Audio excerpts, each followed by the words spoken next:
Hello everyone, आप सभी का स्वागत है छोटी बड़ी कहानियां चैनल। गांव शांत था, पीसफुल। जिंदगी सिंपल थी।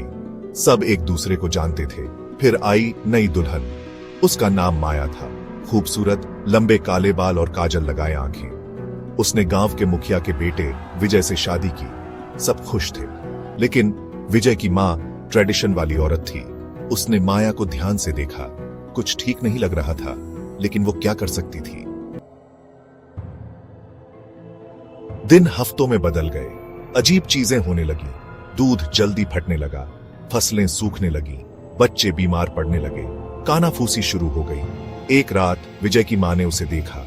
एक आकृति अंधेरे में छुपी कुएं के पास। वो धीमी आवाज में मंत्र पे आराच रही थी। आकृति घूमी। वो माया थी। उसके दिल में डर बैठ गया।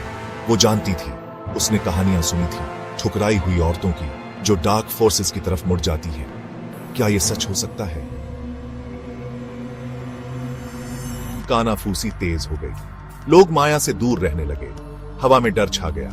विजय प्यार में अंधा सब नजरअंदाज कर रहा था। फिर एक रात गांव चीखों से जाग उठा। विजय की झोपड़ी में आग लग गई। सब मदद करने दौड़े, लेकिन आग की दीवार ने उन्हें रोक लिया।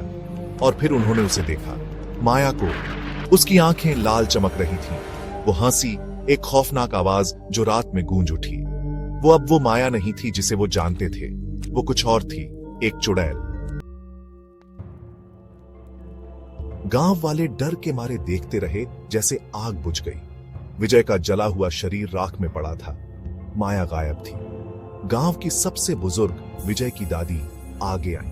उनकी आवाज दुख और समझ से कांप रही थी। उन्होंने एक डार्क सीक्रेट बताया, पास्ट की एक कहानी। माया पहली नहीं थी। एक श्राप पीढ़ी दर पीढ़ी चलता आ रहा है। एक ठुकराई हुई औरत बदला लेने वापस आती है। और अब वो इंतजार कर रहे थे, क्योंकि श्राप फिर से हमला करेगा।